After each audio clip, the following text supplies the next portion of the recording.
God, thank you.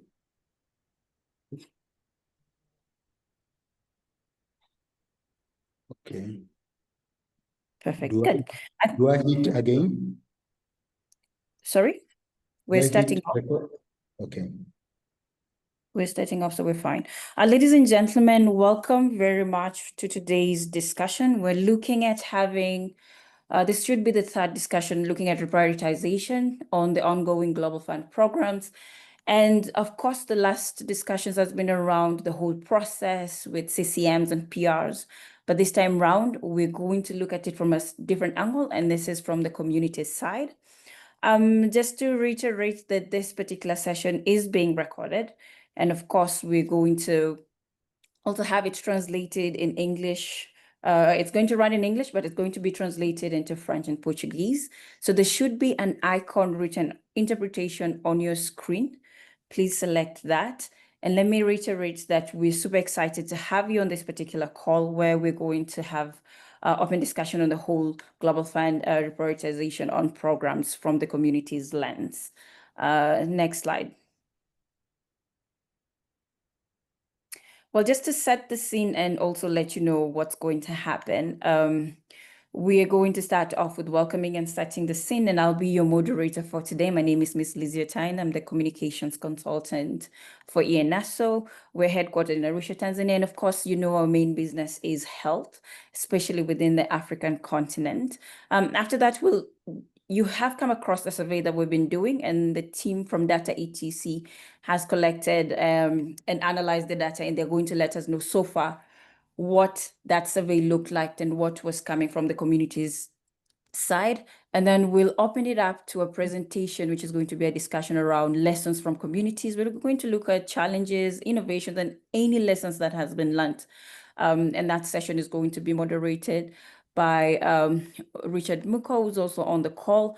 But then we'll also want to understand whether the survey and the lessons learned reflect the true issues that are being faced on ground by communities. And we'll have a couple of different countries letting us have the community's voice and real-time experience on what works, areas of improvement, and of course, a recommendation, but we also want to see what is working, what is not, and how we can improve the whole process. And we'll open it up to everyone, and we appreciate, we have over 100 people who have already logged in and some are still logging in. So we'll open it up for interactive Q&A, and this will also be a chance for you to also let us know what is happening around communities and the global fund prioritization process. And then we'll talk about next steps. Next slide, please. Yes, maybe just a few house rules, you know how we do it. We're here to network and to share. Always be on mute. I know you're muted right now, but if you would like to speak, do use the electronic hand request and we will call up to you. Also, we're recording this session as highlighted. We respect each other's opinion. As we mentioned, we just want to hear feedback from communities on the whole reprioritization process from the Global Fund. And we appreciate the partners who have made sure that we could actually do the survey and also have analyzed it and made sure that we can present this. So we appreciate all the partners who have assisted with that. Use the chat option to introduce yourself. Use the Q&A to also ask questions as we go. And as I mentioned, this is going to be very interactive. We will have a couple of PowerPoint slides, but that's because we have surveyed to also share the results with everyone on the call. Next slide. Well, let's talk about the context. Why are we doing this? Why are we having this discussion? And we've had this before on the 20th of May, where we looked at, the GF reprioritization and deallocation of what that meant. But we also had that discussion just to ensure that everybody understand that whole process and we could share the information that is trickling down from the Global Fund, break it down into, non-technical voice, break down the jargons just to make sure communities and CSOs understand. And that's why on 28th of August, which is today, we're having a second discussion looking at reprioritization and what this actually means for community actors in the three diseases that is the business of Global Fund. Now, communities remain at the heart of the Global Fund's mission, which is actually to end HIV, TB, and malaria.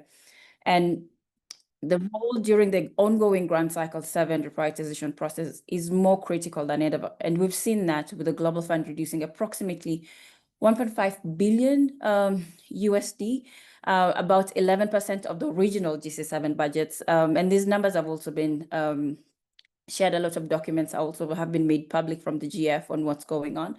And this is due to slower pledges, conversions, of course, and shifting donor commitments.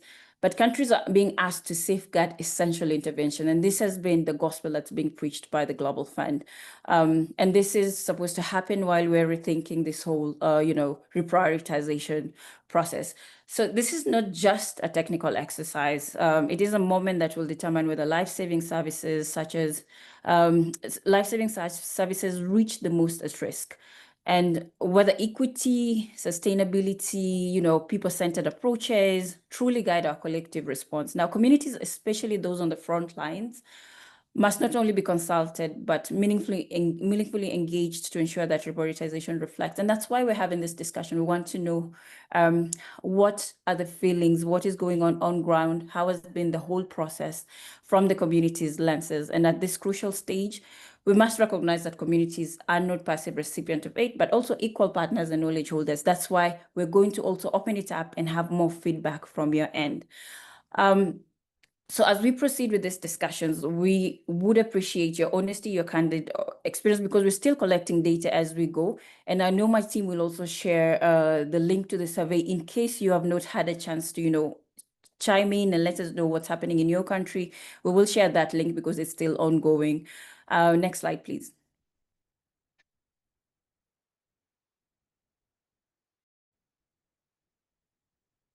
Great. Now, as I mentioned, there is a survey that we've been running. We appreciate the partners who made this possible. And this survey, we already have findings that we'd like to share with you just to show you what has been the feel overall across the GF implementing countries. So I will hand this over to the Data ETC team, Alana Sharp and Patrick, to take us over through this particular bit of the program. So Alana, Patrick, over to you. Thanks, Lizzie. Good afternoon, everyone. My name is Ilana Sharp, and I want to thank again all of the partners who have worked on this survey and to everyone who's participated.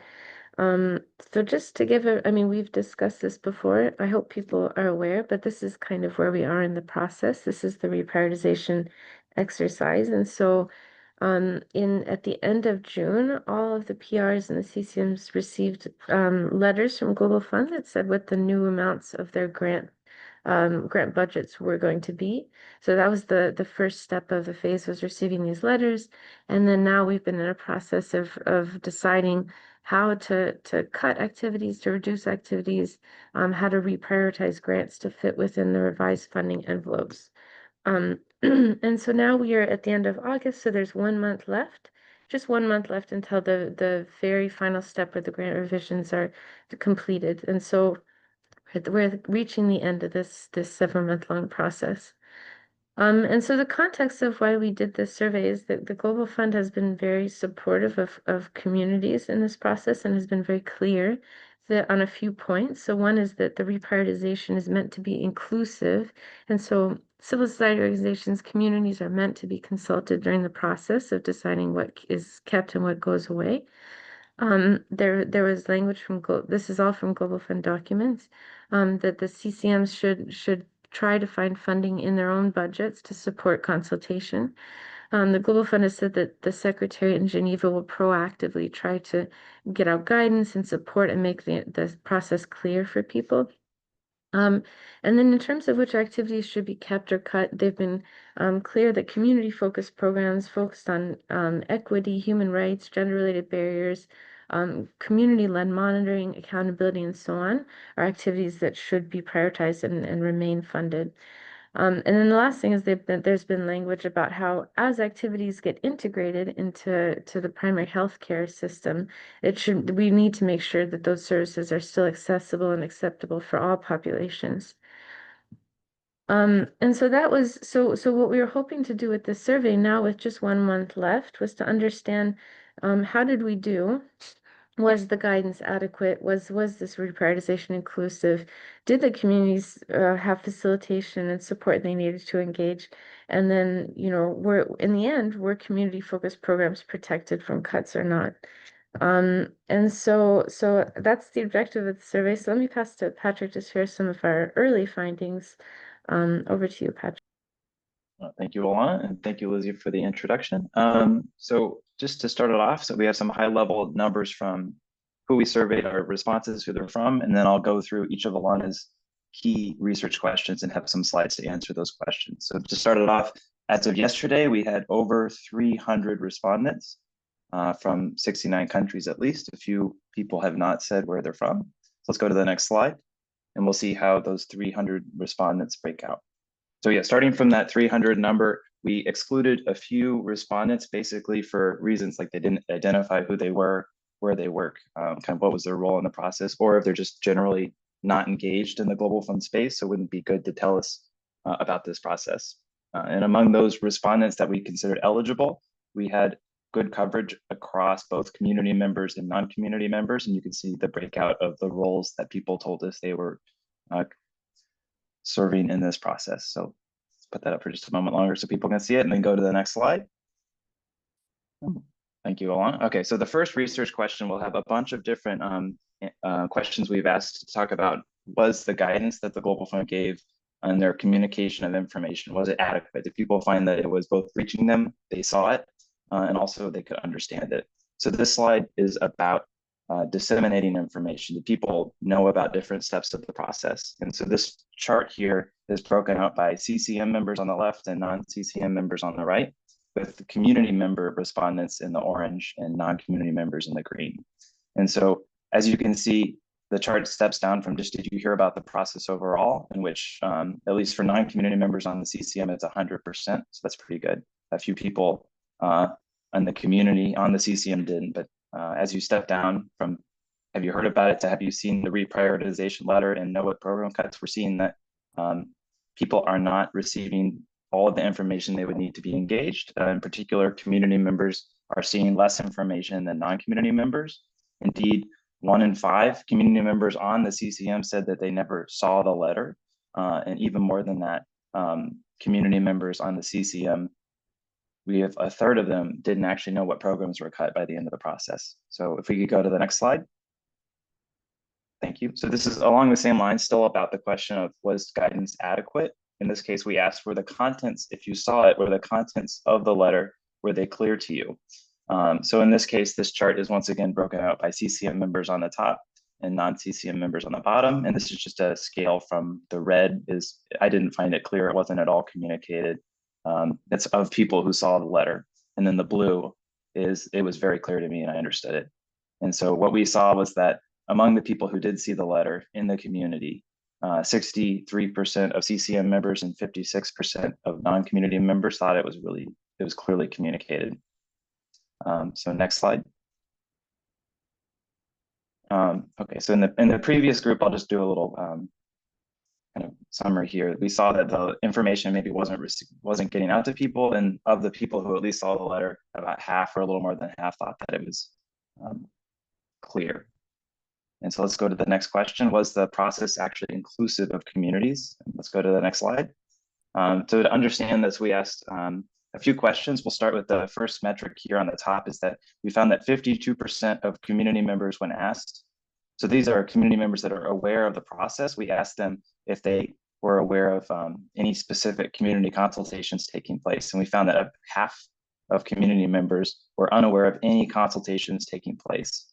And of the ones that did know about something happening, we asked what types of consultations were happening. So that's what we see in the chart here. We have the yellow as non-CCM members and the blue is CCM members. And then each group of bars here is a type of consultation. And so as an example, in this top group here, 29% of community members said that virtual community consultations took place. 21% said that they had reviewed Excel documents. I would just highlight that all of these bars, there's a lot going on in this chart, but none of these numbers are quite large. So I think that most people are reporting that they I mean, obviously half here at the top were unaware of any consultations taking place, but any of these specific Types of consultations are also, most people are reporting that they didn't know that that was happening. Maybe if it did happen, they didn't know about it, or perhaps it wasn't happening in their country. And I would also highlight that the most often reported types of consultation at the top are perhaps less involved, it's less data focused, perhaps less information you would need to meaningfully engage. So for example, receiving an email update is probably less useful for engaging than being involved in a technical working group or actually sitting down and reviewing Excel documents together. So let's go to the next slide. Yeah. Okay, so this one is, we saw kind of what consultations people knew about, if they knew about them at all. And so the question is, did you feel like you were satisfied with the overall level of community engagement that happened during the process? So this is a similar chart to the previous one with CCM members on the top and non-CCM members on the bottom. And once again, the blue is I was very satisfied, and the red is the opposite. I was very dissatisfied. So in this case, we found that 40% of community CCM respondents were dissatisfied with the level of engagement that they had during the process, and a little bit more of the non-CCM member in the community. So we had 45% of the non-CCM members in the community were dissatisfied. So next slide, please. So this is kind of getting to the point of like, you gave feedback. How do you feel it was heard and included? So the question here is, how satisfied are you with the way of community feedback and priorities were considered by the CCM and PRs? So this chart is similar to the previous one, but the categories are a little different. So I'll just walk you through them. The blue in this case is similar to satisfied. It's I gave feedback and I voiced my community's priorities, and they were all taken into account. Yellow is more neutral, but it's some, like we voiced our feedback and our priorities, and some of it was incorporated. And red would be this respondent felt that everything was ignored that they said, all their community feedback and priorities were ignored. And so in this case, around 30% of respondents, both on the CCM and not on the CCM, reported that all of their community feedback and priorities were ignored.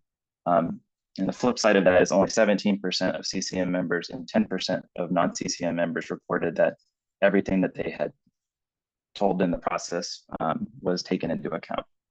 So let's go to the next slide. I'm still on the same high-level research question. Was, and this is, in your view, was the reprioritization project genuinely inclusive of key and vulnerable populations, women and young people? And so this bar chart has stack bars where the red is, I didn't find it to be genuinely inclusive. The blue is, yes, I did. And then we've broken it out by different, either key population, women, or all other community members that responded to the survey. And so across all of these bars, more than at least a third, but more than a third of all communities felt that the process was not genuinely inclusive. For key population members, it was half, so even higher for KP. And then women respondents were more likely to say that the process was inclusive. So a powerful slide.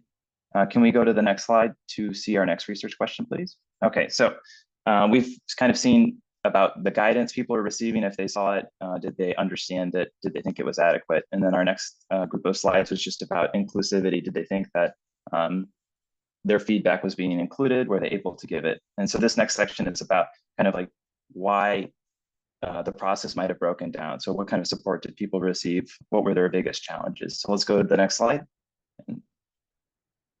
Once it loads in. Okay, so in this slide, we had a question just generally, what were the challenges people face? So what have been the greatest challenges engaging in the reprioritization process? And here again, the yellow is non-CCM members and the blue is CCM members. And then each group of bars is a challenge that people reported. And so the greatest challenges we were finding was among all community respondents, the biggest challenge was just generally understanding the process, with 56% of community CCM members reporting that as one of their greatest challenges. They can select more than one. And following that is engaging with the government at 45%, accessing information, and then being invited to participate in the process was one that we saw a lot of respondents responding with. And then the other side of the chart, though, the types of challenges that are reported less often are also very important, even if they weren't reported to such a high degree, such as one of the greatest challenges was hostile or discriminatory attitudes, the lack of technical assistance, and another one mentioned was funding, just funding to participate. If you're going to be involved in a consultation, are you paid to be involved? Okay, next slide, please. Okay, so among people who were actually aware of the reprioritization and they were aware of opportunities for community engagement, this is a slide really about, do you have information that would let you meaningfully participate? And so this is a question of those people who are both aware and of opportunities, the whole process. And the question is, what do they currently have access to? So this is similar chart to the previous one with non-CCM members in the yellow, CCM members in the blue, and then each group of bars is some type of information that is meaningful for the process.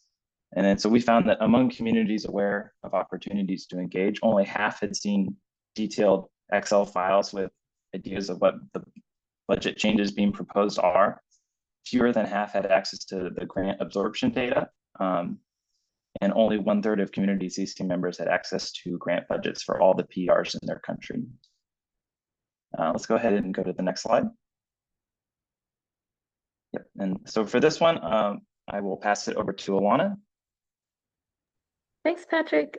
And so the last question I think is a little bit still to be determined because the decisions are still ongoing and we'll hear the final figures at the end of September. But just some kind of early things. We've been asking people which activities are either have already been agreed to be cut or are likely to be cut. And this is just, a little quick visualization. But I think what we can see is that many of the things that we expected to see cut or paused that had already been paused, things like equipment, trainings, vehicles, surveys, and research. So that's, I think, good news that it's in keeping with what the Global Fund guidance said. But now we're doing some investigation into some of the feedback we've gotten that, in fact, in some places, there have been big cuts proposed to community programs, to CLM programs, to core medical services, to support for people accessing services and so on. And so this process is still ongoing, so we don't have final data to share yet, but we will. And we've also asked people to share about, challenges. We have a lot of feedback from people about, feeling like about the process and also about what the cuts are. Some people have said, for example, PRs are making decisions without consultation of the CCM. CCM has been cut out for the process. We've heard concern that some of the activities cut will undermine the program's ability to work. Other people, as you can see, feel like the process has been fair. And so these are things that we're following up on now. And as Lizzie said, we had originally said we would close the survey today, but I think, since the process is still ongoing, it would be great if people have not participated and would still like to share their feedback. We'll put the link in the chat. It's available in French and Portuguese and several other languages. So please feel free to continue sharing. I think that's it. Back to you, Lizzie. Thank you. Great. Thank you, Alana. I think I lost connection for a minute, but I'm back.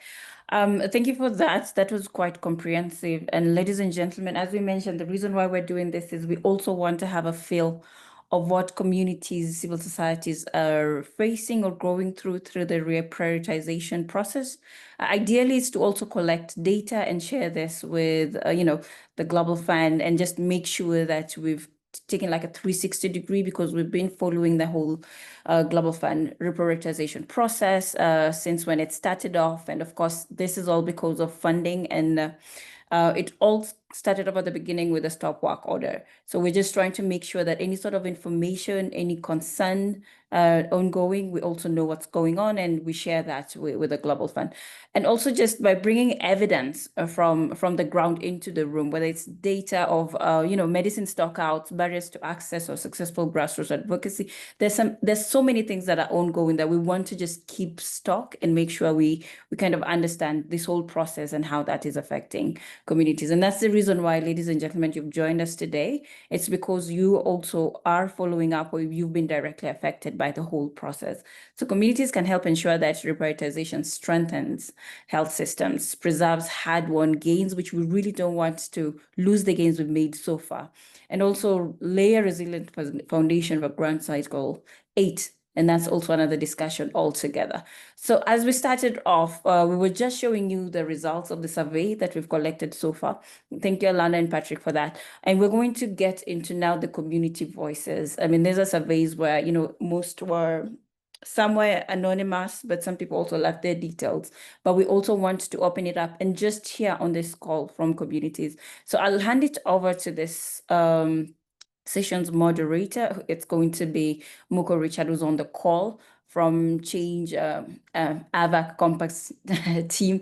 Muko, if you're on the call, over to you. I know we have all your speakers here apart from Kwame. So over to you. Hi, everyone. Welcome again, and thank you very much, Alana and Patrick, for that insightful presentation. It has basically provided a global overview of a challenge that is very much at the forefront of our work at the country levels, and the survey findings on the impact of global fund reprioritization and deallocation, particularly on community-led and civil society programs, and the challenges with meaningful community engagement resonate deeply with what we are experiencing on the ground. Now, we will turn to our country representatives. Of course, we were having Ivory Coast, Nigeria, and Tanzania, but to hear how these global trends are playing out on their specific contexts.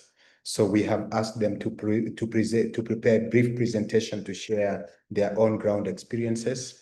And this is crucial. This is a critical moment for us to learn from each other, both the challenges and the successes. So to our presenters, as you present the slides, we invite you to focus on these particular key questions using your visuals to tell us your country stories. What maybe the first one is the impact. You know, what is the impact of the reprioritization process on your country's grant and the communities you serve?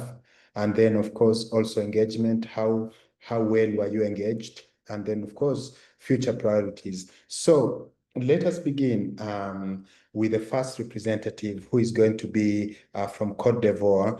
And of course, this is going to be a presentation, I presume, in French. But of course, you have maybe before we come in, Liz, could you give us some some directions on how to get the translation? Sure. Yes, so the icon is on the screen. Just double checking that you can see the icon. Let me just go back More. real quick. Yes, so there is a globe icon written translation. If you click on it, you will have English, French, and Portuguese. So please select the language that you're comfortable with, and always remember to mute the original audio so that you don't get echo at the back. Yes, over to you, Muko. So thank you. I hope you have understood that. So go to the, in case you do not have the interpretation button on your screen, you go to more, and then after more, then you'll basically be able to see the interpretation icon. So we welcome our presenter from Côte d'Ivoire. Let me see, Next slide. Yes, that is basically the next slide. Kindly, someone, is there some? Okay, thank you. So welcome, that is Gisele Takalea. I hope I'm pronouncing that right. Bienvenue, welcome. Yes, so looks like Giselle dropped out. I think let's just go backwards. Next slide, we go to the next presentation, which should be Nigeria. So Fatima, are you there? Yes, I am. Good afternoon, colleagues. Thank you Welcome, for having Fatima. me here. Okay, so sorry to get to you. I'm sure you are still waiting for Côte d'Ivoire to be finished, but welcome now.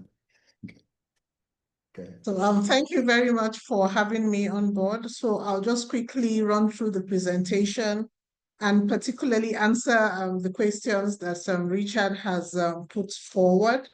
Next slide, please.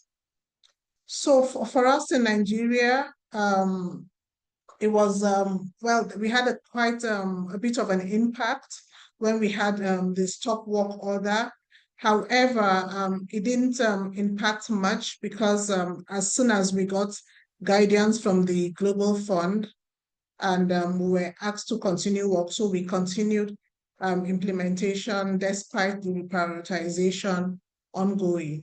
Then, so for the engagement, quite sincerely, we were quite involved in the process, being the civil society, were quite involved. And as soon as the guidance note came from the Global Fund country team, the CCM, ESCOs, and the PR engaged with all the SRs, including ACOMIN, who is the technical service provider, civil society, and we internally went ahead to review our budgets, seeking to reprioritize the interventions. So we were allowed to do those reprioritizations ourselves. So, and while that was ongoing, we reached out to the community implementers to inform them of the new guidance that had been received from the Global Fund, the implications on implementations moving forward. And I think for Nigeria, we got updates, about 3 updates on the guidance, and each of those guidances were disseminated with the community implementers.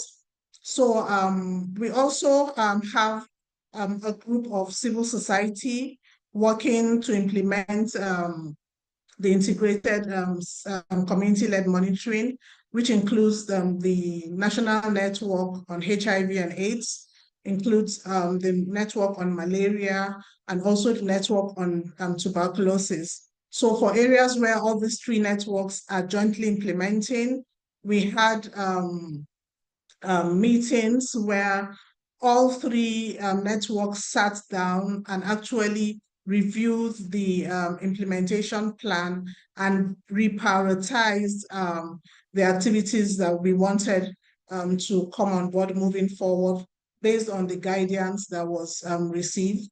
And following that, submissions were made to the PRs, and the PRs further interrogated, and we went back to further review that and submitted.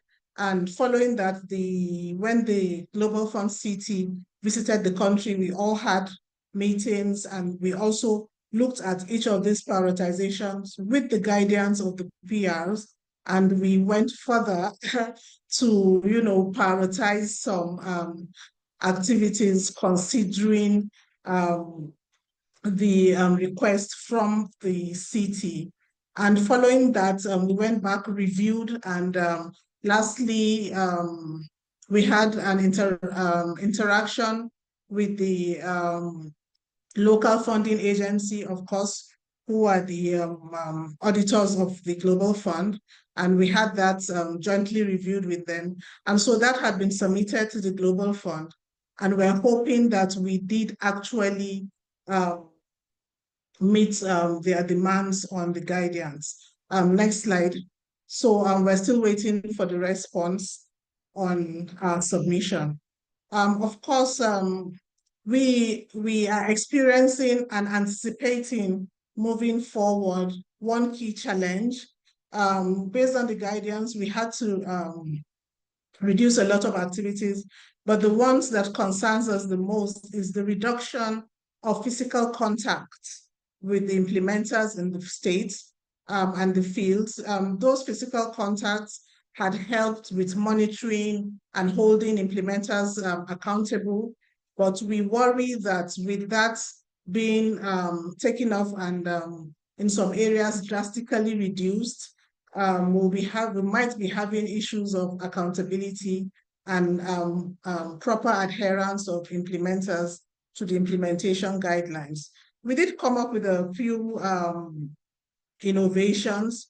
Of course, in the absence of physical interactions and meetings, we are now implementing more of virtual engagements and even a form of virtual supervision for implementing organizations at the grassroots due to reduced physical meetings. And for the sake of an increased efficiency, In Nigeria, we have the CLM being implemented. Some are disease specific, HIV and AIDS, TB, malaria, and all of that. We have different PRs for that. So we are proposing that we harmonize all of that and come under one PR come January 2026 for the sake of integration and harmonization. And lastly, with a reduced cost of implementation at the states, we're aiming to meet up with double the number of facilities that we would have with the cost that was given. So we're learning, I think we're still in the process of learning a few lessons with the reprioritization. We've learned that when community ownership is highlighted, then there's a bit of a guarantee of sustainability. Like I said, we had a little bit of challenge at the beginning, but because there was community ownership, they still continued, the implementation in skeletal forms in the community. So we think that's important for sustainability. And also, we are learning very quickly that it is quite important and necessary for us to mobilize more resources domestically to cater for whatever gaps might have been created. And our major concern is with the reduction of cost of coverage of the implementation based on our prioritization, we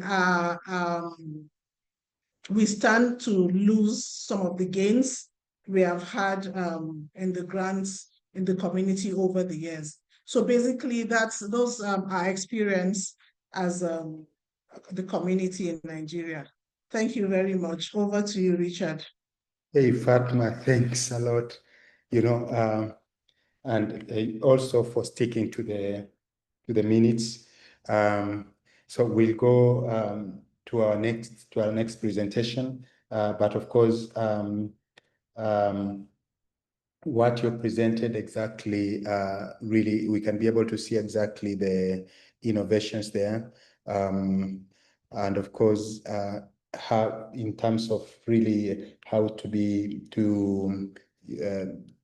become much more efficient with reduced funding. I think maybe when we go to the next session, we will be able to really deep dive. We'll be able to deep dive on that.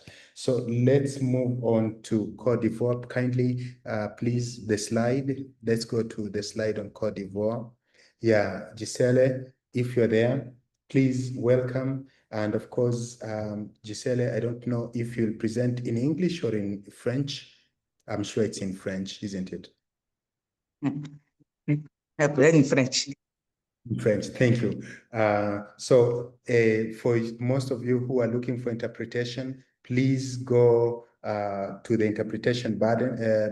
If it's not basically displaying, go to more, and then from more, you'll be able to see the interpretation button. So welcome, Gisele. And of course, and with Gisele coming in, I will come everybody to Côte d'Ivoire. Welcome. Okay. Ok. Merci beaucoup à tous. Merci de me donner la parole. Excusez-moi, j'ai cru que c'était à 14 h la présentation. Merci beaucoup. Merci à tous. Ok. Présentation de la repriorisation par rapport au Fonds mondial. Diapo. Slide. Ok. Par rapport au challenge. Vraiment, je suis vice-président de la plateforme, plateforme des réseaux et Facebook sont dessus les autres pandémies en Côte d'Ivoire. Je suis en Côte d'Ivoire. Donc, pendant la priorisation, voici les challenges auxquels les défis auxquels nous sommes confrontés. D'abord, il y a eu la compréhension de la lettre du Fonds mondial. Parce qu'on a reçu la lettre. Il fallait comprendre ce qui était dit. On a demandé au CCF de nous donner cette explication qu'on a eue pour mieux comprendre. Et maintenant, en amont, puisqu'on a compris que c'était pour redéfinir les priorités et autres. Donc, la société civile s'est réunie pour elle-même redéfinir les activités prioritaires d'abord, elle-même. redéfinir la budgétisation des activités en tenant compte de la réduction. Voilà. Et celles-ci ont été réalisées par les communautaires. Quand je dis les communautés, c'est-à-dire les communautés d'abord, avant d'aller maintenant au PIA. Donc, il y a un autre défi qui est, il fallait rechercher des fonds aussi pour les activités non priorisées. Voilà. Au niveau des innovations, comme je peux le signifier, il y a eu d'abord la première innovation, c'est-à-dire c'est la réunion entre la société civile pour définir les stratégies à adopter. Lorsqu'on a reçu cette lettre, on s'est réunis pour voir effectivement, il y a une restriction des fonds. Comment est-ce qu'on fait? Qu'est-ce qu'il faut faire? C'est la société civile, entre nous, d'abord, il y a eu ça. Et puis après, quand on a fini et qu'on a vu quelles sont les activités qu'il faut prioriser, on allait maintenant faire une réunion. On a fait une réunion, on a invité les PIA communautaires, les 2 PIA qui sont ici, c'est-à-dire Palu et choses, tuberculose et autres, et VIH, de venir nous présenter, eux, ce qu'ils disent comme activité prioritaire. Parce que nous, on a dit à nous activités prioritaires. Ils sont venus nous présenter. Donc, ensemble, on a retravaillé ensemble pour voir quelles sont les activités, se mettre d'accord sur une activité prioritaire. Et quand on a fini, pour une fois, puisqu'on a tellement qu'on a réagi vite en amont, le CCM, en voulant s'assurer qu'on était vraiment impliqués, a demandé à ce que la société civile participe à l'AG du CCM, qui est uniquement pour les membres du CCM, hein. Mais elle a demandé à la société civile de participer. On a eu un courrier physique et par mail pour nous dire de venir participer à cette présentation des PIA. On est parti à cet AG. Et les PIA ont présenté. Il y a eu des observations de notre part. Il y a eu des éclaircissements aussi de notre part pour qu'on puisse voir des questions et tout. Et c'est ce qu'on a demandé aussi aux PIA de prendre ces observations-là en compte avant l'endossement. Donc, quand on a fini l'AG, ils ont dit qu'ils allaient prendre ça en compte pour aller avant qu'on endosse. Et on a participé aujourd'hui à l'endossement avec les activités que nous-mêmes, on a mis. Slide. Maintenant, les difficultés. Effectivement, on a eu des difficultés. Ce n'est pas facile. Pour réunir la société civile, ça dit en ligne et en présentiel même, ce n'est pas facile. Hein? Chacun a ses trucs qu'il fait. Donc, ça n'a pas été facile de réunir la société civile. Après, il y a le problème des populations clés qui n'est pas encore défini. Puisqu'au niveau du PEFA, il y a une restriction là-bas. Et on dit, donc, pour le moment, c'est arrêté. Au niveau du Fonds mondial aussi, on d'attendre pour qu'ils se mettent en conformité. Donc, c'est cette situation, mais c'est en train d'être clarifié maintenant. Et maintenant, il y a cette question que j'ai posée pour dire comment couvrir, c'est notre difficulté, préoccupation, comment couvrir les gaps non pris en compte, puisqu'on a priorisé l'activité. C'est sûr qu'il y a des activités qui sont laissées. Comment on prend ça en compte? Les leçons apprises. C'est la proactivité de la société civile. Dès que on a reçu la lettre du Fonds mondial qui nous a été partagée par les PIA, automatiquement, on s'est réunis pour dire, il y a une lettre. On a demandé l'explication et par rapport à l'explication, on s'est réunis, mais d'accord, il faut que nous-mêmes, on produise nos activités ici avant de rencontrer les PIA. Là, quand on les rencontre, nous, on défend pour nous et chacun défend et on se met ensemble, on s'entend. Donc, cette proactivité vraiment de la société civile, c'est une leçon. Ça veut dire que quand la société civile est proactive, c'est sûr qu'on obtient les résultats. Et l'autre, c'est la bonne synergie d'action entre les PIA et la société civile que nous sommes. Parce qu'effectivement, avant de faire quelque chose, on s'est réunis, comme je le dis là, les PIA et la société civile s'est réunis ensemble pour prioriser les activités. Ça veut dire que chacun n'a pas dit faire pour lui. C'est ensemble, on s'est mis ensemble, chacun, on a mis les activités et on a priorisé ça ensemble. Voilà. Et on a été partie prenante pour la réunion de présentation et aujourd'hui pour la réunion de l'endossement. Donc, on a endossé ces activités, ces nouvelles subventions ont été adoptées. Et c'est parce que le CCM voulait s'assurer de l'implication de la société civile à tous les niveaux. Parce qu'on a fait ça, à tous les niveaux. Voilà. Slide. Voici les photos. Il y a quelques photos que je vais expliquer. La première photo, c'est lors de la réunion de priorisation avec les PIA. C'est la première photo. Donc, la première photo et la deuxième photo aussi, c'est lors des priorisations. Ça, c'est VIH, PIA, VIH et TB. Et l'autre, PIA, paludisme qui présentait voilà, les activités avec la société civile. La troisième photo, c'est la réunion de l'AG, c'est l'AG du 7e. Lors de la présentation des activités priorisées par les PIA et puis l'endossement des subventions, nouvelles subventions aujourd'hui. Donc, voilà à peu près ce que je voulais dire. En tout cas, merci à tous. Merci et désolé encore. J'ai cru que c'était 14 h, or c'est 12 h. Merci beaucoup. Voilà ce que la société civile de la Côte d'Ivoire voulait présenter. Voilà, merci. Thank you. Good. Thank you so much from Côte d'Ivoire. I can be able to see it's nearly the same challenges that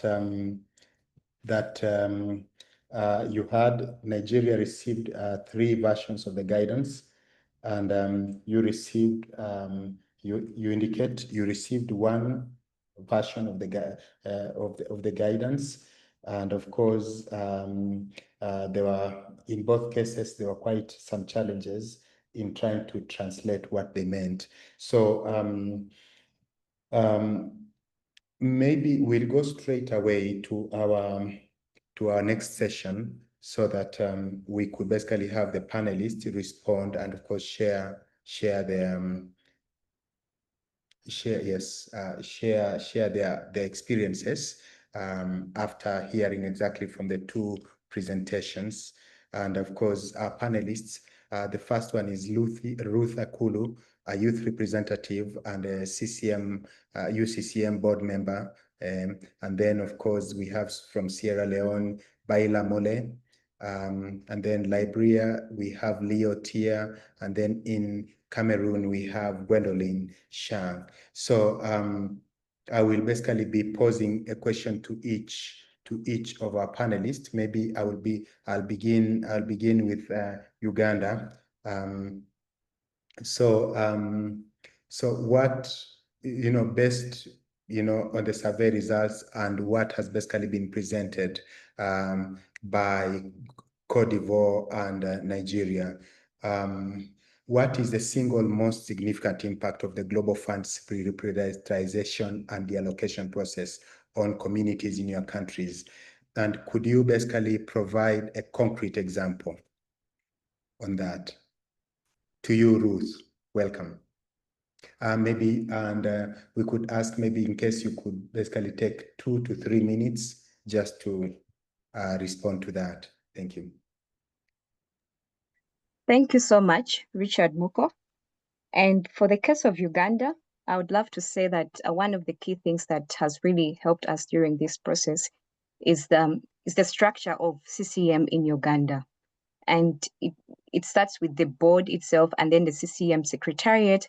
And on the board, we have different, it's a multi-sectoral platform that brings together different partners from the government, communities, and also other partners, the partners from the multi-sectoral, bilateral and lateral partners.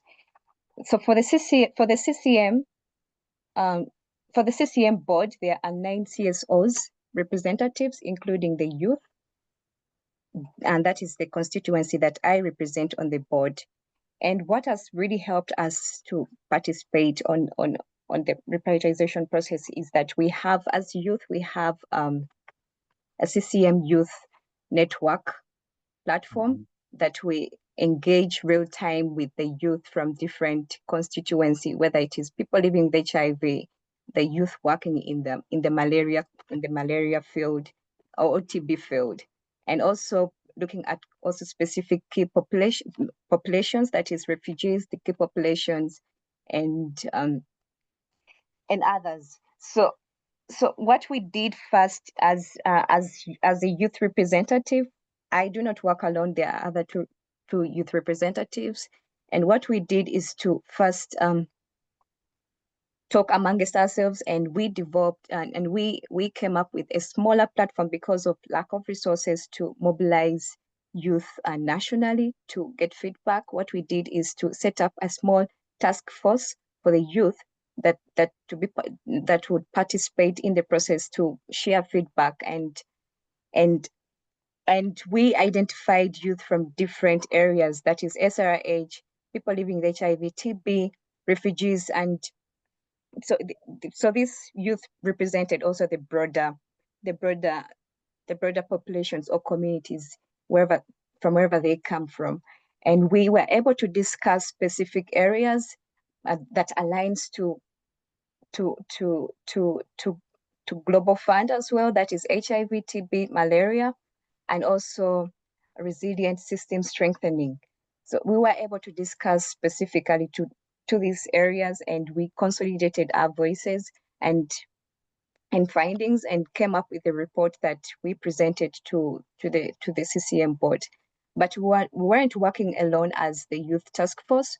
We also engaged the PR that is in charge of community, that is TASO, and they were very, very open to working with us and also to making sure that our voices are there. And this is and through the task force is what really helped us to make sure that we were able to defend some of the programs that were even almost lined ready to be cut. So we're able to defend some of these programs using the data that using the community data that we were able to generate, and also looking at different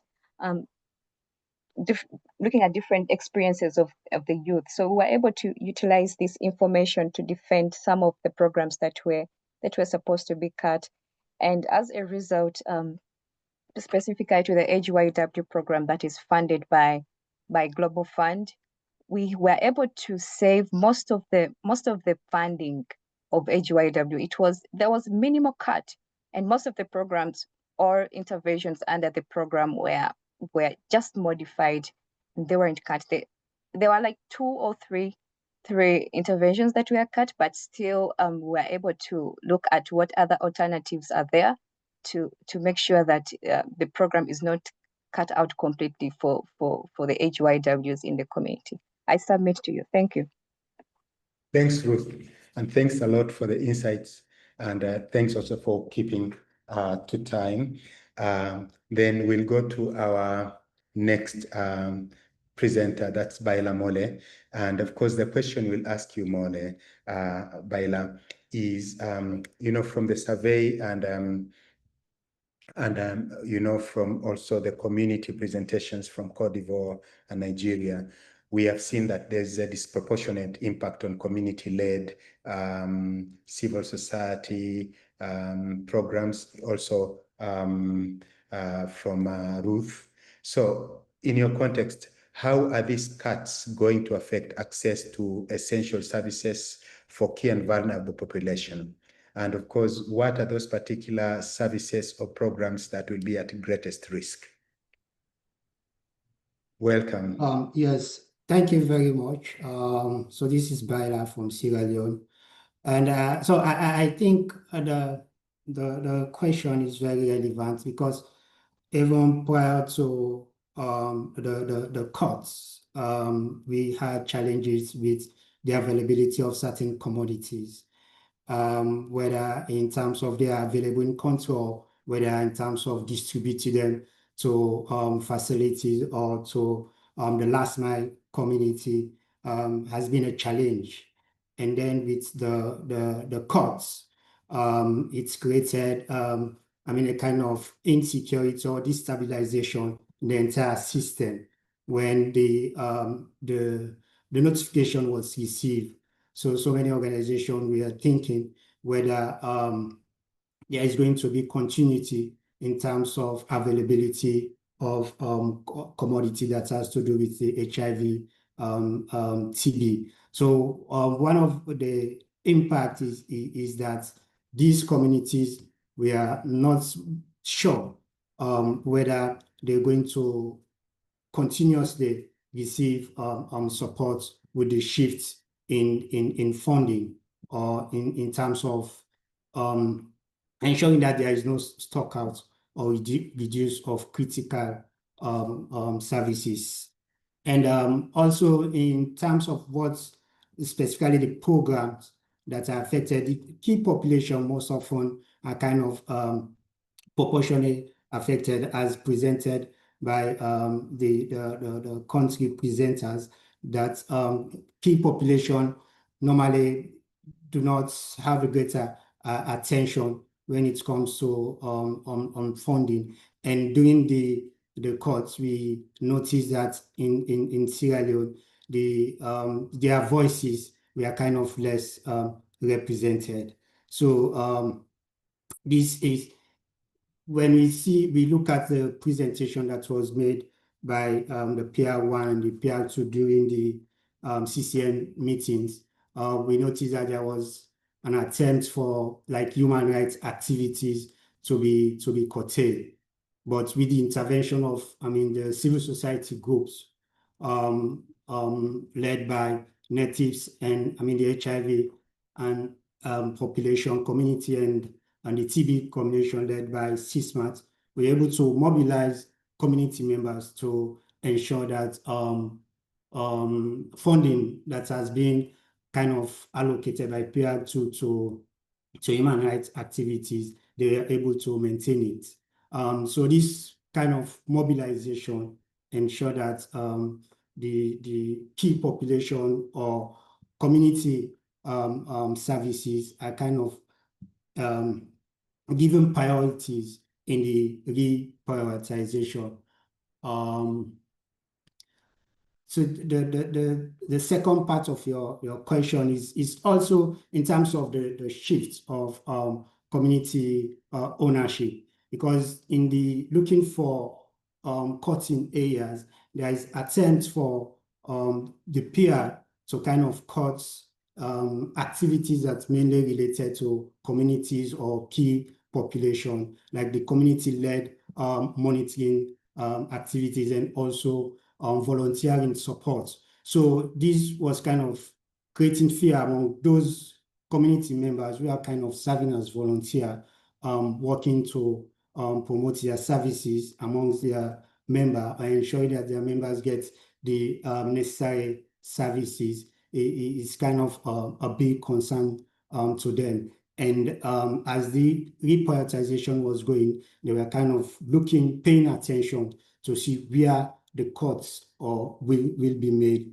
for them. So the civil society, with the support they receive, we were able to kind of organize several meetings to ensure that we influence the decision of the CCM members. So when CCM proposed that they look at a 50-50 cuts for both PR1 and PR2, a letter was submitted to the CCM by, the civil society or community groups to kind of lobby that no, the 50-50% will kind of disproportionately affect community members and key population. So it was recommended by that letter that the CCM kind of maintain the proposal that was provided by Global Fund, and already so that activities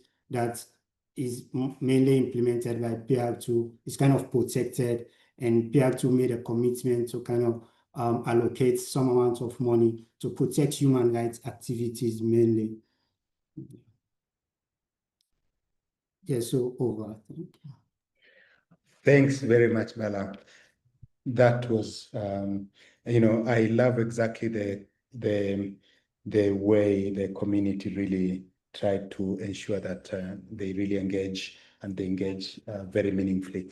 Let's move also to our next speaker. That's Leo. And Leo, this is basically now from the process and from the discussions in the country and from what is happening in the country. So how is this reprioritization affecting the transition of programs to domestic funding? Are there specific challenges or successes you can share regarding government and community collaboration in this particular process? welcome Tia from Liberia. Thank you. Well, yes. Thank you. Thank you so much, Richard. It's good to be here. Once again, my name is Leo Itia from Liberia. I work with Youth Network for Positive Change or civil society organization in Liberia. So thank you and thanks to all the previous speakers. So in Liberia, for the reprioritization process, since the shift in terms of donor funding, there has been series of engagement with the National AIDS Commission, with the government. And in Liberia, we have the network of persons living with HIV, which is LiveNet Plus. They are an independent organization, but they are basically supported and hosted by the National AIDS Commission. So they were also like receiving support under the PEFA grant to implement activities within the communities. So since the whole issue of the reprioritization coming in, and then also from the angle of the Global Fund, it really impacted the program implementation from within LibNet and other CSOs here. So there was a high-level meeting convened with the president of the Republic of Liberia. And in that meeting, LibNet Plus was representing the community alongside the National AIDS Commission. So during that meeting, the president asked LibNet to work with the National AIDS Commission to be able to develop a budget that will form part of support given to the process to be able to fill in some gaps. And that process started with the National AIDS Commission, and the funding going to be placed in the next budget year formally.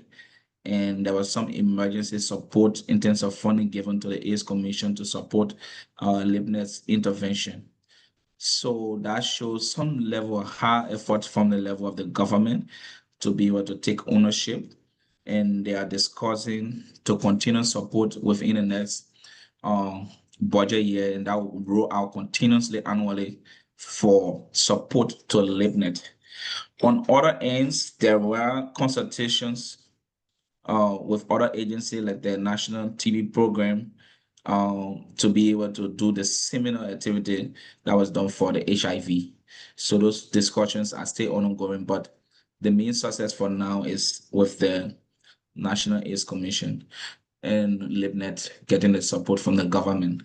And that also followed by the government providing a lot of logistics to the National AIDS Commission, including vehicles, new vehicles, the president, to ensure smooth movement in terms of logistics to continue activities. So also during the reprioritization process, just to also mention, we received some support from Art Africa to be able to hold some consultations specifically for TB communities. So in this consultation we conducted, it gave community the opportunity to also even understand the entire issue of reprioritization. You know, everybody just talking reprioritization, but now everybody will understand what it entails. What are some of the things? What comes for a country like Liberia when it comes to the reprioritization? What happens? What are the steps to be followed? So with that, the consultation was conducted, and then we also share which through the LCM, here how we call it is the same as CCM.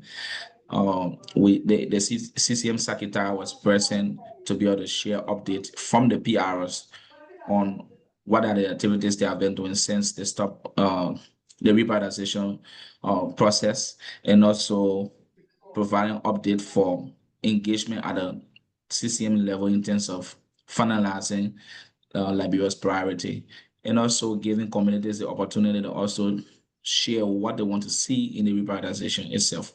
So in that, communities were able to highlight specific priorities that they want to see, and some of those were basically surrounding or retaining some of key programming around spectrum transportation, nutritional support, and also communication support to be able to ensure continuous follow-up and helping people to get their treatment on time. So those were the priorities, and that's was elevated to the LCM level, and those priorities were considered within the reprogramming or the reprioritization for Liberia. So far, so I think that's the latest from our end here in Liberia.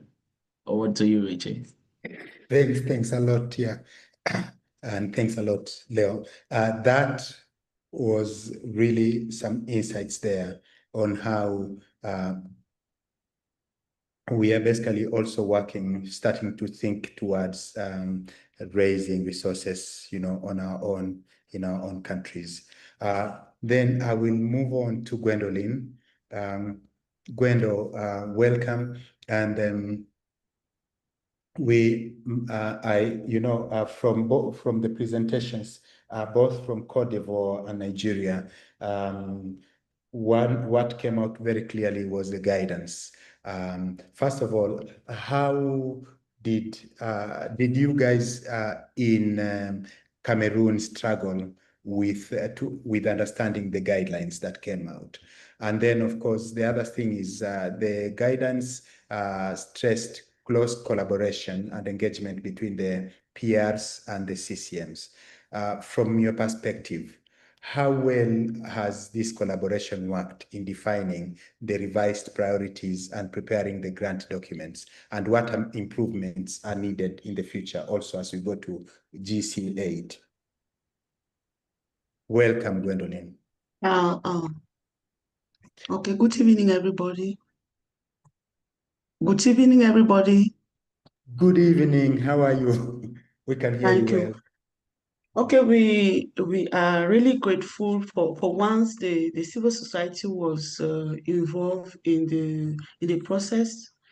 We had the opportunity to participate through our Save for Me platform, where from online meetings they organized a meeting in June with Muko, the is civil Gwendolyn society speaking? and the.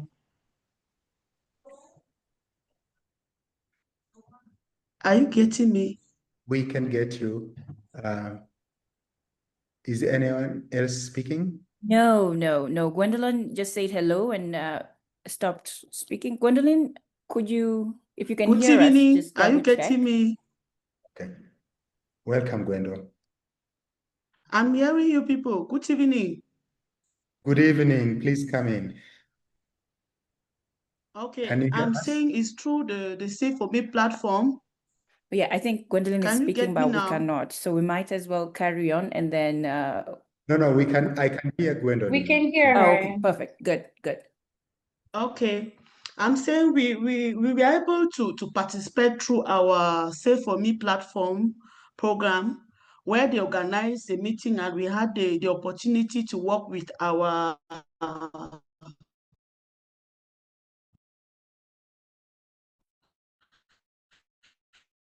national malaria program, where we were oriented on the various. Are you getting me? Yes, we can, Gwendo. But you are cutting in and out. Okay. Somehow. I don't know if at all, let's say, can you hear us? Yes, Hello? I'm getting you very well. Yes. You try speaking.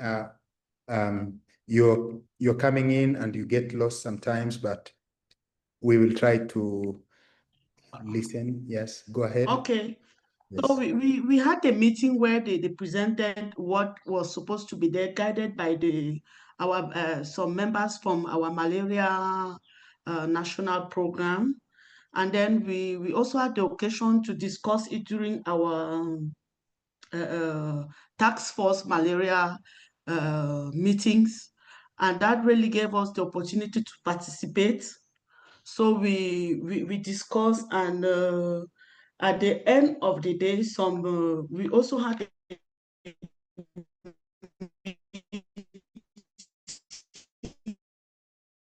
to work with the CC proposals that we wanted the government to look at during their meetings. So the presentation we did, we were looking at the important areas to look at, like community activities, and they later organized a meeting where some members of the civil societies were also so involved. So we had meetings with our platform, another meeting with the online meetings with the civil societies, and then some of us, some of the members, I was not part really, were selected to work with the PR at the end of the month of July. So far this year, I think the civil society really participated, and as concerns the lessons we learned during this process, we just discovered coming closer to the government at times is always beneficial to the civil society, since they help us really to elaborate the activities really that were involved, since it was really also another challenge. And then we also discovered the unity of the civil society. Me, I come from the malaria program. So during that process, we had also to meet with those that are working with the TB, since I work with community health workers. And then we also, some members also work with the team that the CCM board members.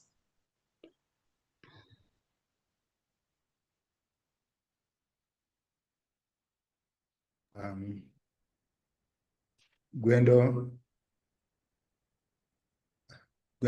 Yes, Mr. Richard. Go ahead. Have you finished?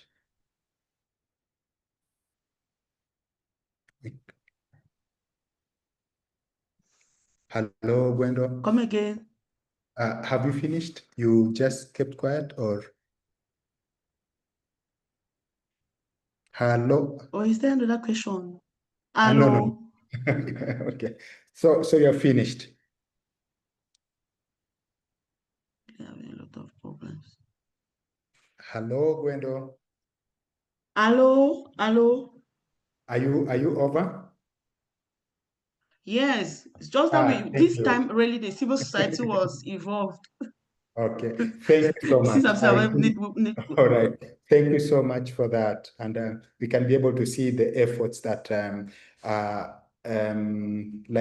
Cameroon took to ensure that, of course, the guidance was understood, and of course there was that particular participation. Now, just before giving it out, so I would like exactly to thank the panelists. You know, your presentations were really important, and we have seen the critical role that, of course, you have elected that communities can play this time. And what happens is that we basically are looking at what our key takeaway is. That is that meaningful community engagement is not a formality. It is a cornerstone of a resilient and equitable health response. So I will not be able to really delve into the details of what our presenters presented because of time, and I will hand it over to my colleague Liz. Thank you very much indeed, everyone. Bye. Thank you. Thank you, Richard. Always a pleasure. And thank you for just moderating those two panels. Now we do understand how they also tie in to the survey feedback that we got. Ladies and gentlemen, we're getting into the interesting part. As I mentioned, we've done a survey. We've seen presentations from different countries, but we've also had from other panels from different countries on what's going on when we're talking about the reprioritization program for the Global Fund, but also the voices of the communities. And this is where it gets more interesting. Next slide, please. We open it up for Q&A so that we can also hear from you and see whether there is something we've missed out or you're reaffirming the feedback that we've received. But I'll hand it over to my colleague, Fidel from CS4Me, Impact Santé. So over to you. Thank you so much, Lizzie. Thank you so much, dear partner. I am Fidel Bemadon from Impact Center Afrique, the CSME Secretariat. I'm very happy to join this webinar to discuss with you. We are in the last section of this webinar, and many thanks to all the partners who spoke before me and shared their experience with the reprioritization process. It is always important to give community members a voice. We are the representative of vulnerable population and the voice of the voiceless. Without further delay, we will now open the floor to the participants. So now, please feel free to raise your hand. I will give you the floor to ask your question or share your experience with the process in your context. So, my dear participant, please, you have the floor. If you want, you can just raise your hand and we will give you the floor to maybe to share your experience or to ask the question. So we are waiting your intervention. Thank you so much.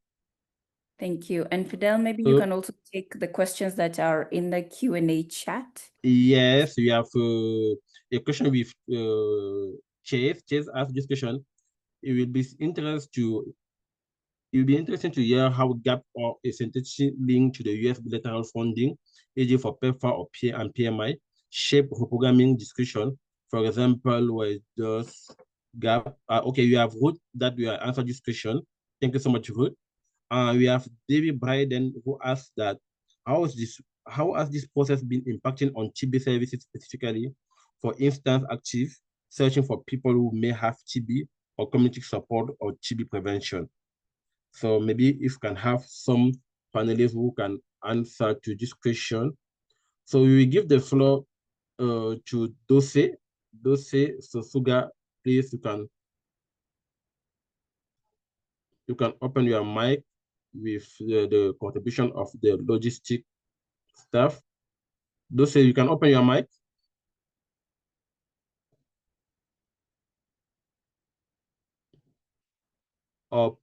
Paulin, do you hear me? Yes, we can hear you. Just quick one. Ianasa team, could you help with yes, please. access so that we can unmute Dose? Apparently I cannot do it. Yeah, maybe you can give the floor to Lilian Kamanzi. Oh. Perfect. Dose, you can ask your question now.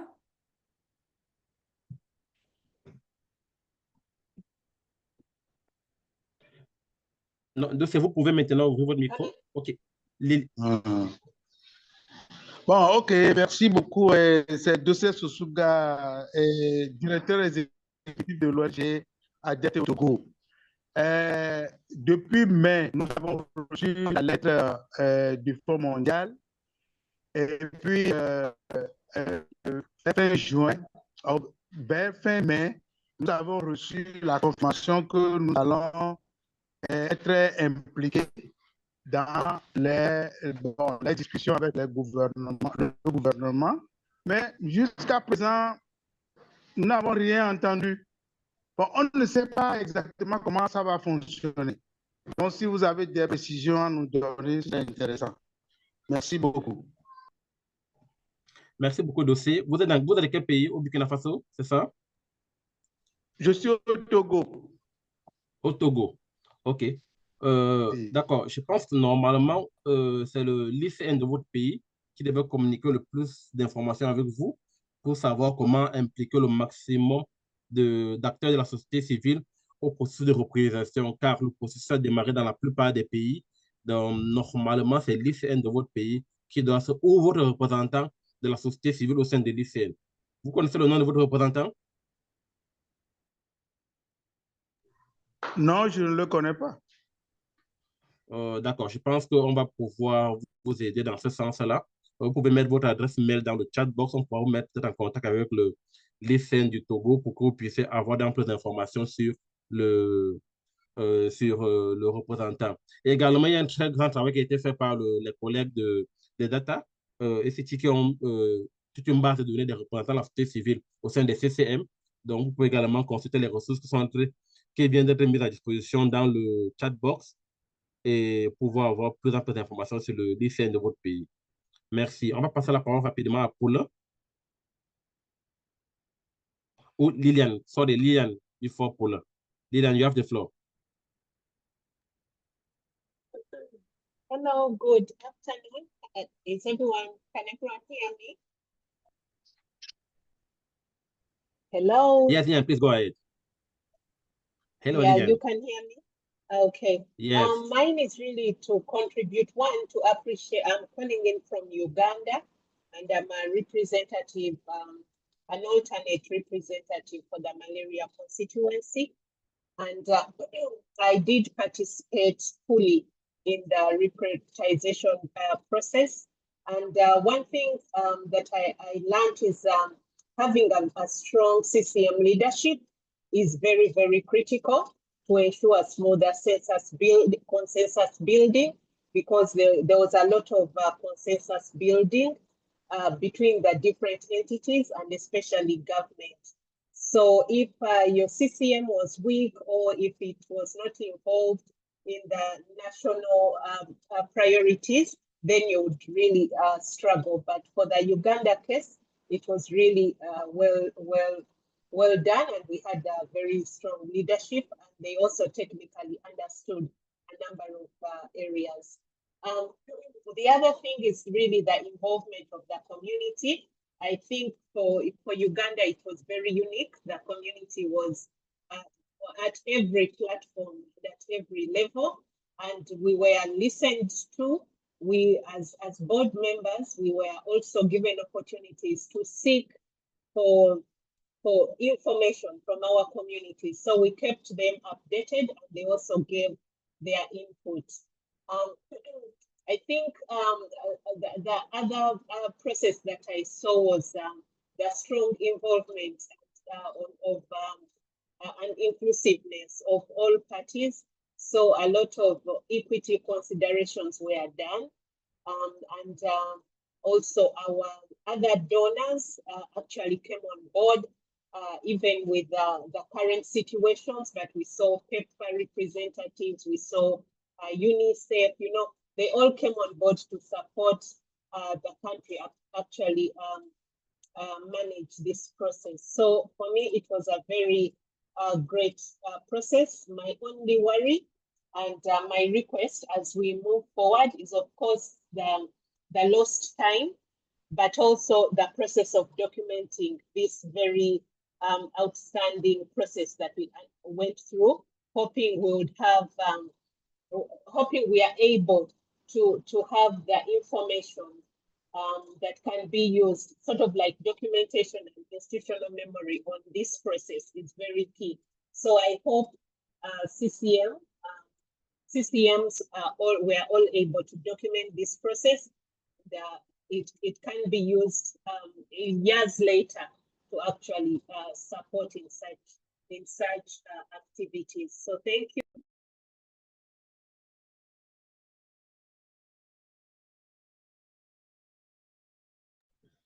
Thank you very much, Lillian. So it's very important to document all the process that your involvement of the civil searching throughout the process. It's very important to document it. So you can work with the system in your country, with all the members of the system to do this work, because I think it can help us to prepare the next cycle, the GCA, to know how the different steps that we have implement to be ensured that all the civil society are be very involved in during the process of prioritization. So very important to do it at your level in all the country, the way we are the Global Fund support the implementation of the fight of against the true diseases. So now we will give the floor to Paulin. Paulin, vous nous entendez? Pour votre micro et nous partager, soit poser une question, soit partager votre expérience. Merci de la parole. Je suis Paulin Makoba, membre de ELNAC en République démocratique du Congo. Je ne sais pas si vous me suivez. Très bien, Paulin. Très bien, allez-y, s'il vous plaît. Est-ce que vous me suivez? Très bien, Paulin. S'il vous plaît, allez-y. Merci. Je disais que Allô, Paulin, vous nous je suis entendez? Paulin Makoba, membre LNAC en République démocratique du Congo. C'est une organisation de lutte contre la tuberculose et la lèpre. Nous remercions grandement les différentes présentations que nous venons de suivre, mais notre contribution se base sur le PR. Lorsque les CCM arrivent à collaborer avec les différents PR, ils arrivent des fois à mettre beaucoup plus d'accent seulement sur des PR génériques au lieu de considérer aussi beaucoup plus de PR communautaires. Alors, maintenant qu'il y a réduction du budget, je propose que dans la prochaine écriture, que l'accent soit vraiment beaucoup plus mis sur les activités purement communautaires pour l'intérêt de nos populations et pour l'intérêt de notre communauté. Parlant de l'intérêt de la communauté, je fais allusion à l'apport de médicaments et à l'apport des intrants. Il arrive qu'il y a une mutualisation qui se fait au niveau de nos communautés. La mutualisation entre les PR, généralement, on peut avoir deux PR. Les PR qui s'occupent du paludisme et un autre PR qui va s'occuper du VIH et de la tuberculose. Mais parce qu'il fallait approvisionner les intrants de façon mutualisée, la vitesse n'est pas la même. Et la conséquence est que les bénéficiaires des malades qui sont là, ils sont en difficulté, ils souffrent parce que les processus où la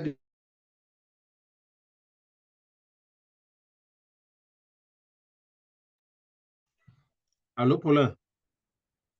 Nous vous avons perdu. Mais merci beaucoup pour votre intervention. C'est très important, effectivement, de ramener tout, de maximiser sur la formulation des interventions liées au volet communautaire. C'est bien noté. Je pense que ça sera une très bonne leçon après pour la préparation du GC8. C'est très bien noté. Merci beaucoup. We will give the floor to Lizzie. Lizzie, I think you are on. I don't know if you have another participant who want to share, want to ask a question or to share their experience. We have two questions in the chat box from David. I don't know if you have some panelists who want to answer to this question. The first question is related to Chibi services. And the second question is following. I have a session of community health worker in your country being invited to participate in the process of reallocation. Maybe if you can have, if the colleague who share their experience in the panel discussion, maybe one person can answer to this question from David Hayden. Thank you. So maybe you can take a last question from John. Yes, John, you have the floor, please. Okay, thank you. Can you hear me? Yeah, very well. Yeah, thank you. Thank you, colleagues. I just want to have a very small input. As we're looking for the presentation from the assessment, I think there's an issue of language here when we've used the term community-focused programs. I know that's what we use in collecting this data, but I'm hoping we can clarify that to mean community interventions. In the context of the Global Fund, community programs are more broader. That also includes life-saving interventions. But there are specific community interventions that are actually not considered life-saving, and those were the ones that were cut off from the reprioritization process. So if we talk about community programs, it's really, really broad. That includes lots and lots of life-saving activities within. So I hope we can adjust that, and so that at least communities understand it's the community-specific interventions that within community programs that were deprioritized. Thank you. Thank you very much, John. So now I think I can give the floor to Lizzie for the last session of this webinar. Thank you so much, Lizzie. You have the floor. Thank you. Thank you. Can you hear me, Fidel? I'm just having some technical issues on my end. Very well, Lizzie, very well. Perfect. Thank you, Fidel, for that. Ladies and gentlemen, I'd like to reiterate one thing. I do know that this process is still ongoing, but we also do have the Global Fund regional learning hubs located across different GF implementing countries who are looking into, the reprioritization process. And we're more than happy to assist. If you're having any sort of difficulties, what I've done, I've just sent a link to the document that has all the learning hubs, contact persons, and their email addresses. So please feel free to reach out to them. If you're coming from the MENA region, Francophone, Anglophone, you name it, all the details are there. And they're more than happy to have discussions around the reprioritization. What is still difficult for you, what you're not understanding, but also to connect you with your CCMs in your countries, if that is what you're looking for. So on behalf of the team, I'd like to hand it over to our partner, of course, that always represents the youth voices. Dr. Ishmael, if you're still on the call, I'll hand over the session to you so that you can close it in. And I'd like to just appreciate the partners who made sure that, this session has happened and the survey was well done. Over to you, Dr. Ismail.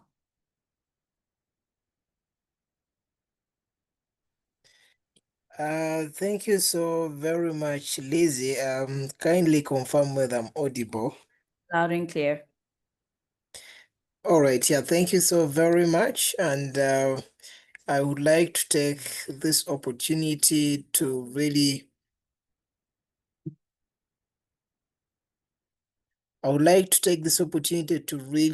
say a very good afternoon, good morning, and good evening to all our colleagues joining in from the different parts of the globe.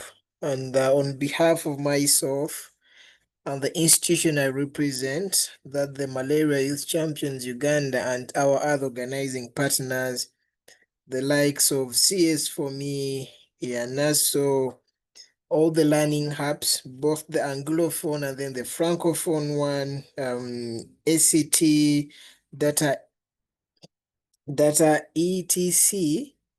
I wish to sincerely thank everyone and every one of you that has made time to come through and join us in this important discussion on reprioritization of the Global Fund programs and what it really means for community actors like me and you who have been on the call when it comes to malaria, HIV, and TB. It's vivid that today's conversation has been both enlightening and inspiring. Personally, and I still want to believe most of us have had the fact that community voices have reminded us of lived realities when it came to giving us the ground examples. We've as well had the lessons and best practices that showed us how this reprioritization can be taken as an opportunity, not just as a challenge, but as an opportunity. One of the contributors really emphasized the issue of recording whatever has gone into this entire process of reprioritization so that we can learn and keep making references on it. I also want to believe that we've had that innovations and recommendations that guide us on how communities can position themselves more strategically in both the current and then the future grant cycles. So the clear message that has come out of this webinar is that communities are not just beneficiaries of the Global Fund programs, rather they are equal partners.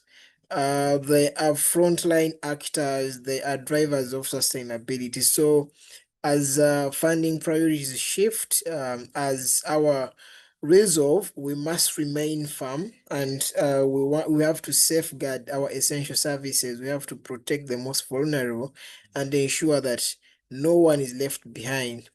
Moving forward, let's continue to really strengthen collaboration between our communities, our civil societies, and the country teams at the level of the CCM, even the level of the different national malaria elimination or control programs.